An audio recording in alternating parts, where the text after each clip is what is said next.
Bonjour à tous, il est midi, voici les titres d'autres journal. 197 cas de contamination, 128 guérisons, 9 décès enregistrés hier, un bilan en hausse. Nous verrons dans ce journal comment un atelier à Oued Souf tourne à plein régime pour produire masques et blouses de protection.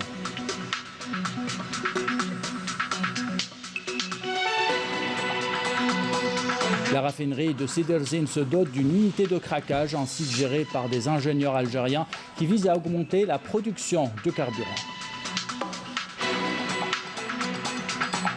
Dans ce journal, nous irons au plus près des startups algériennes qui participent à Algeria Startup Challenge. Ils n'ont Dieu que pour leurs idées. Ils ont plus que jamais besoin de financement et d'accompagnement.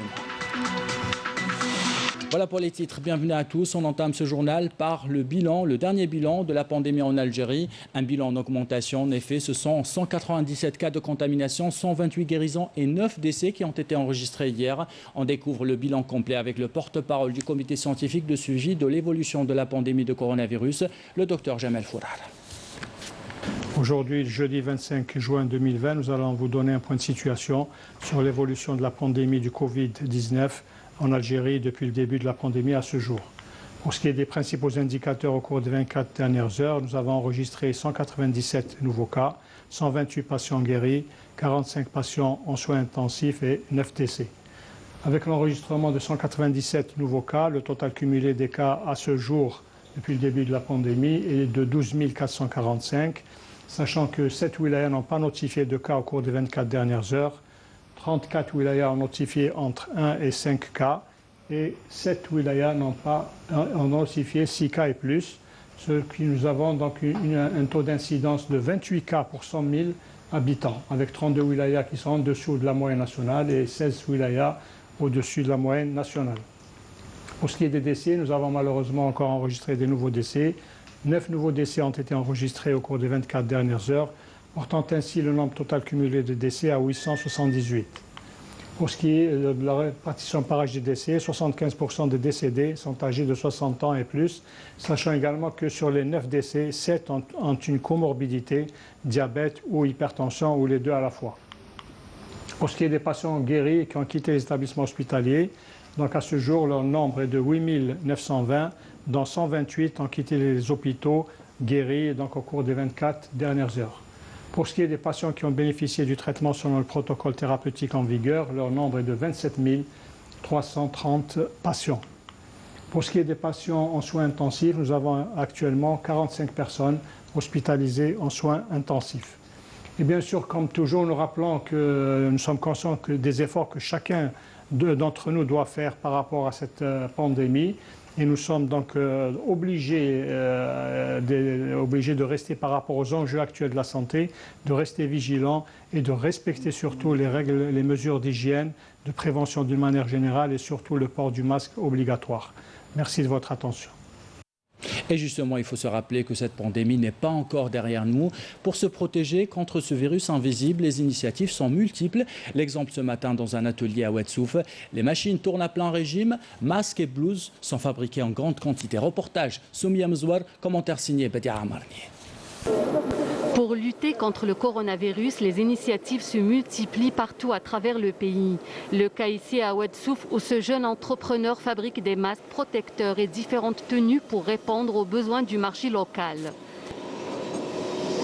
Nous avons axé nos efforts dans un premier temps sur la fabrication des tenues de protection pour les hôpitaux, les bavettes. Dans un deuxième temps, nous comptons élargir notre activité à d'autres produits, car notre unité fabrique le tissu depuis la matière première et jusqu'au produit final.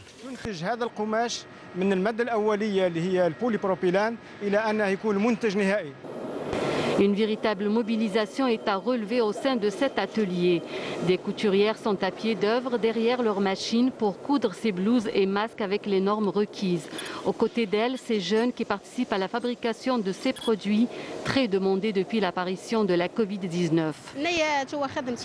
Je suis couturière de formation. À l'ouverture de cet atelier, je me suis inscrite et j'ai pu décrocher ce travail. Je suis restée longtemps au chômage, j'ai longtemps cherché un emploi. Après l'obtention de mon diplôme de couturière, je suis contente d'être acceptée dans cet atelier. Je fais partie du personnel de cet atelier et, alhamdoulilah, nous participons à notre manière à la lutte contre le coronavirus. L'atelier tourne à plein régime et tous les ouvriers travaillent d'arrache-pied pour mettre sur le marché des produits de qualité et participer ainsi à l'effort national de lutte contre la Covid-19. Dans l'actualité de ce vendredi, la raffinerie de Siderzine se dote d'une unité de craquage. Sa capacité de production dépasse le 1 million de tonnes par an.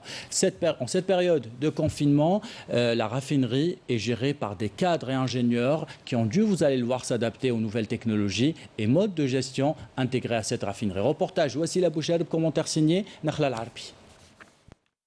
L'unité de craquage catalytique au RFCC Bloc, destinée entre autres au traitement des GPL associés, a été mise en service il y a une semaine. Sa capacité de production est de 1 million de tonnes par an. C'est la première unité de ce genre, il en existe tout au plus 2 en Afrique. Il faut savoir qu'en plus des autres unités de distillation, le RFCC Bloc utilise la technique de craquage catalytique. Adaptée aux normes de sécurité industrielle et environnementale, la raffinerie de Siderzine, réhabilitée depuis peu, va permettre d'augmenter la capacité de traitement du pétrole brut et d'accroître la production de carburant. Cette raffinerie obéit aux normes internationales dans tous ses sens. Effluent, c'est-à-dire tout ce qui est liquide ou la gazeux, il répond aux normes internationales. La raffinerie s'est également dotée d'une salle de contrôle centralisée pour la gestion numérique des différentes unités de production et leur sécurité. La crise sanitaire et le départ des cadres étrangers n'a pas pour autant impacté le fonctionnement de cette importante infrastructure. Nous sommes passés par une période difficile, mais nous étions en contact permanent avec nos responsables, ce qui nous a beaucoup aidés pour maintenir le cap. Nous sommes au niveau de la salle de contrôle centralisée, laquelle a été créée dans le cadre du projet de modernisation de la raffinerie, ce qui nous a permis d'augmenter les capacités de production de 35%. Considérée comme un acquis important, la raffinerie de Siderzine, qui va permettre une hausse substantielle des capacités de production de carburant, devrait permettre à l'Algérie dès 2022 de passer du statut d'importateur à celui d'exportateur de produits raffinés. Et qu'en est-il d'exportation d'idées? On vous parle dans ce journal de Algeria Startup Challenge, ce concours qui célèbre la création et l'innovation. Abdelmajid Benkassi s'intéresse à 2 startups. Leur volonté, vous allez le voir, est trempée en acier. Ils disposent même d'une expérience internationale. Ils ont plus que jamais besoin de financement pour développer leur activité et besoin aussi d'accompagnement. Reportage. Entreprendre n'est guère un vain mot pour ces 2 jeunes start-upers. Ils n'ont pas attendu longtemps après l'université. Des études en informatique en Allemagne pour Emir, 27 ans, et l'ingénierie des logiciels à Blida pour Raouf, 24 ans. Ils ont lancé leur projet et sont en phase finale de l'aboutissement de leurs idées. Zayeni, c'est une solution de paiement à distance. C'est-à-dire on peut l'utiliser bien sûr en ligne et ça va faciliter le e-commerce ou bien les transactions des achats des gens qui vont faites par Internet. Donc elle est fonctionnelle et concernant les partenaires, on a pas mal de partenaires pour le moment au niveau Alger et côté Wilaya Boumerdaz et Blida. Et on aimerait bien, c'est-à-dire élargir le réseau. Exactement. Enfin, on a décidé de commencer à réaliser cette application parce que surtout on a fait cette période de coronavirus. Voilà, de confinement. C'est devenu comme obligatoire de réserver un coiffeur chez soi. Voilà, à travers une application mobile, bien sûr. Dans un mois ou un mois et demi, on pourra la lancer. J'ai réalisé des expériences volontaires à l'étranger, en Pologne, en Roumanie, en Turquie aussi. Enfin, c'est pour la leadership. J'ai réalisé des projets e-commerce. Voilà, pour des entreprises turques. Une chose est devenue alors nécessaire dans ce genre d'entreprise et tout le monde en parle, l'accompagnement. Les jeunes ont des attentes et ne veulent plus rester au stade des promesses.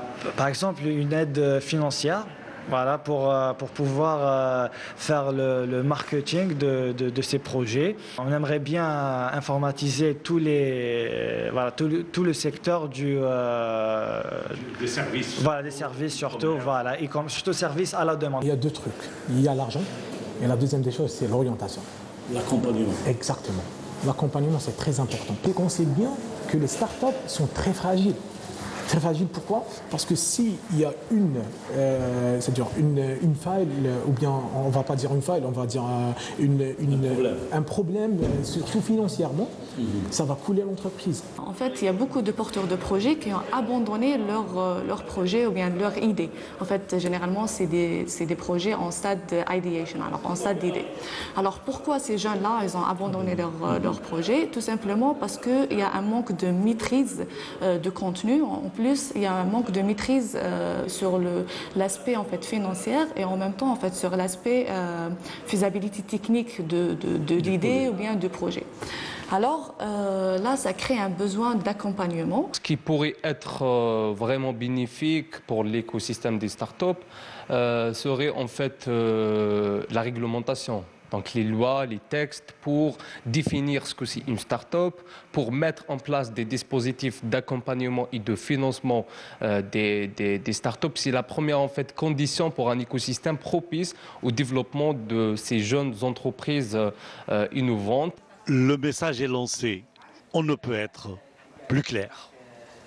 Voici maintenant un autre secteur porteur de richesse, l'agriculture. Le stockage des produits est l'un des problèmes récurrents dans ce secteur. À Tindouf, d'immenses entrepôts de stockage sont en cours de réalisation pour stocker des produits agricoles destinés à l'exportation vers la Mauritanie. Adel Bouhames.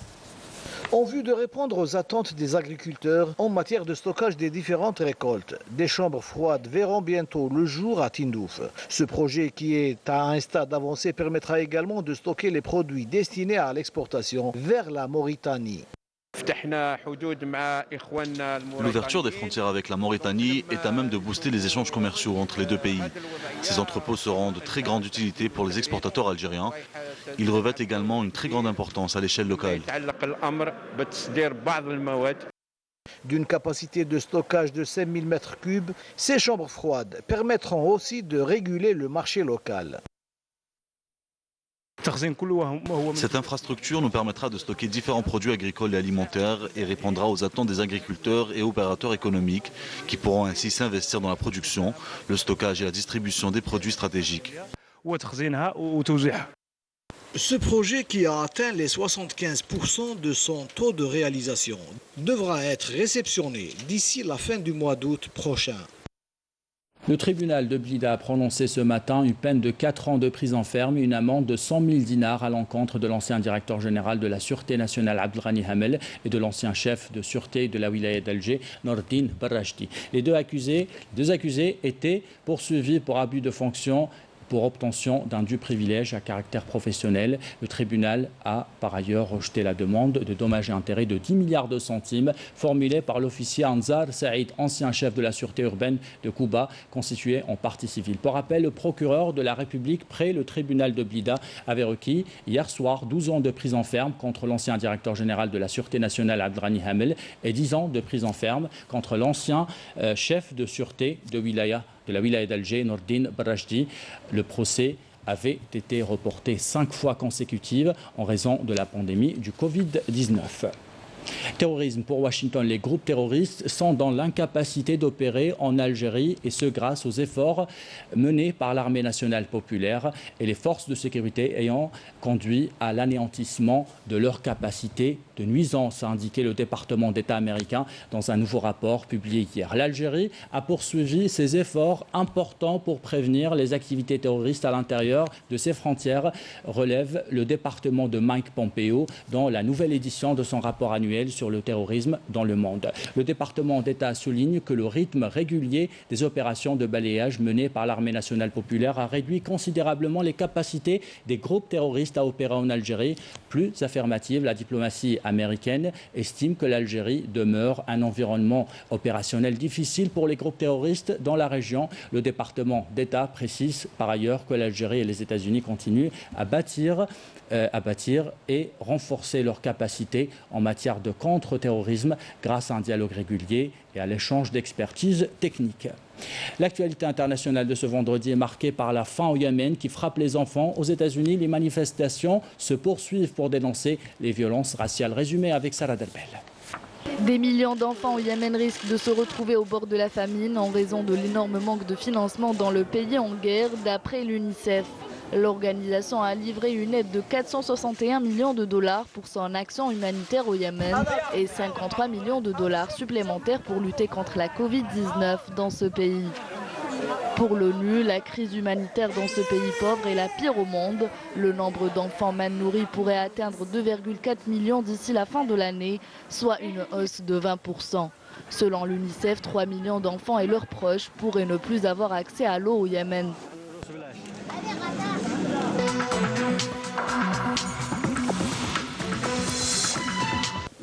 L'Organisation mondiale de la santé célèbre la fin officielle de l'épidémie d'Ebola qui a frappé l'est de la République démocratique du Congo pendant 2 ans. L'attention se porte maintenant sur une autre épidémie dans le nord-ouest du pays, ainsi que sur le coronavirus.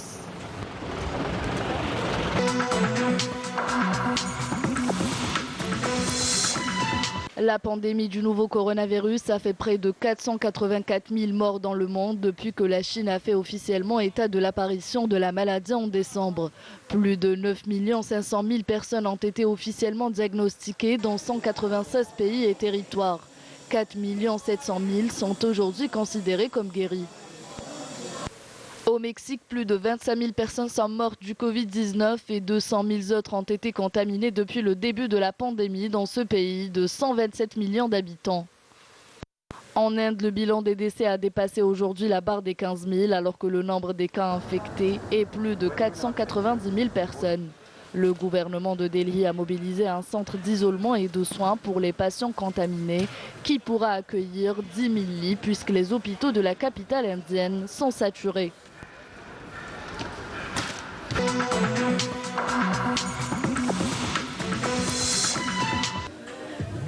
Cela fait 1 mois que George Floyd est mort lors de son interpellation par des policiers à Minneapolis, déclenchant un large mouvement de protestation contre le racisme et les violences policières aux États-Unis. À New York, plusieurs manifestations ont toujours lieu quotidiennement depuis ces événements.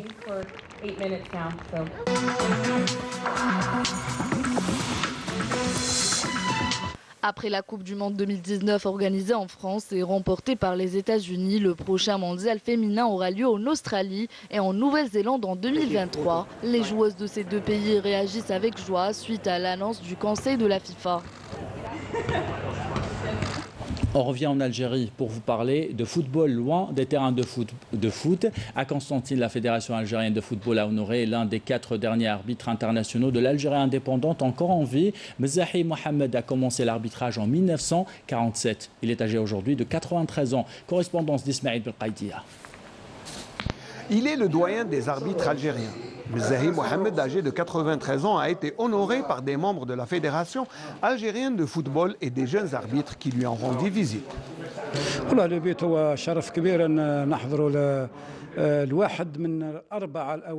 Nous sommes très honorés d'assister à cet hommage rendu au dernier des 4 premiers arbitres internationaux de l'Algérie indépendante. Un hommage rendu par la Ligue régionale d'arbitrage. Je lui souhaite une très bonne santé et une longue vie.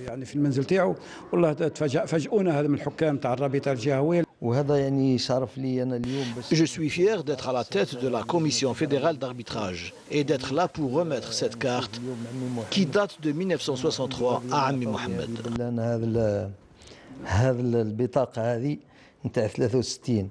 Nous remercions la Ligue régionale pour cette louable initiative. Mzahi a débuté l'arbitrage en 1947 à l'âge de 20 ans et fut promu international en 1963. Il a arbitré notamment la finale du premier championnat national de football entre l'USMA d'Alger et le Mouloudia d'Alger, ainsi que plusieurs rencontres internationales. Très touché par cet hommage, son message aux jeunes générations est clair et simple. Je souhaite plein de succès à la nouvelle génération. Je les appelle à être droits et intègres. Des hommes de droit. Oui. Nous terminons ce journal avec de beaux tableaux signés Hafid Belabbès, un artiste qui colore et transforme depuis 25 ans déjà des tableaux en cuivre repoussé, en véritable œuvre d'art. Yamina Saïchi. Depuis la découverte du cuivre, l'homme n'a cessé de le façonner et d'y incruster divers motifs ornementaux. L'artisan algérien a toujours su tirer le meilleur du métissage culturel et de l'héritage laissé par toutes les civilisations qui ont fait escale en Algérie. Hafid fait partie de ceux-là.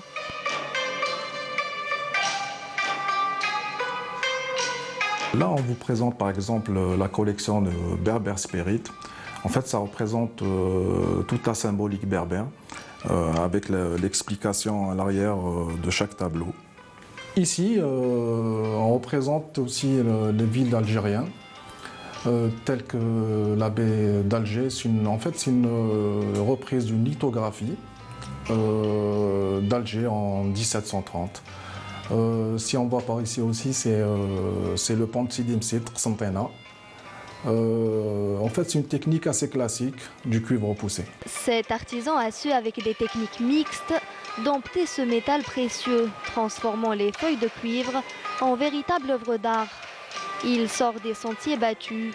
La khamsa, son symbole fétiche, se décline alors de manière décalée sous plusieurs formes et une multitude de couleurs. Les tableaux de maîtres tels que Picasso ou Dekers prennent vie autrement, un travail qui demande patience et doigté, avec la passion en fil conducteur.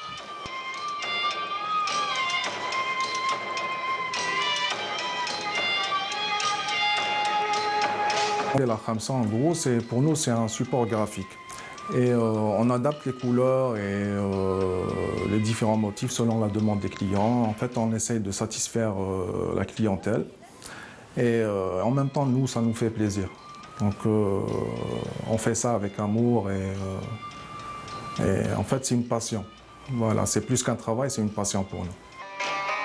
L'ornementation des pièces recourt à plusieurs techniques, parmi lesquelles le ciselage et l'incision, à plat ou au repoussé. Pour le repousser, on utilise différents outils. On a des poussoirs, différents modèles, différentes tailles. Là, je repousse les grandes surfaces, les grandes lignes. Et ensuite, je commence à détailler le tableau. Le visage commence à ressortir.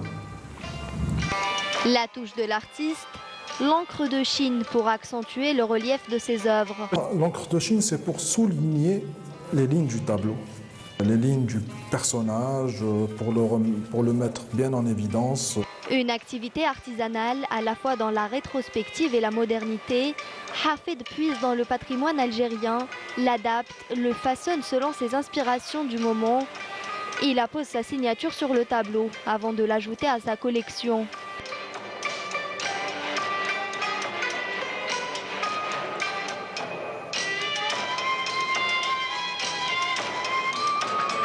Voilà, avec ces beaux tableaux de notre riche patrimoine, nous arrivons à la fin de ce journal. L'équipe de la rédaction qui l'a préparé, l'équipe technique qui l'a réalisé, vous remercie de l'avoir suivi. En bas de votre écran, les adresses web pour le replay de vos programmes. J'aurai le plaisir de vous retrouver à 19h. Belle journée.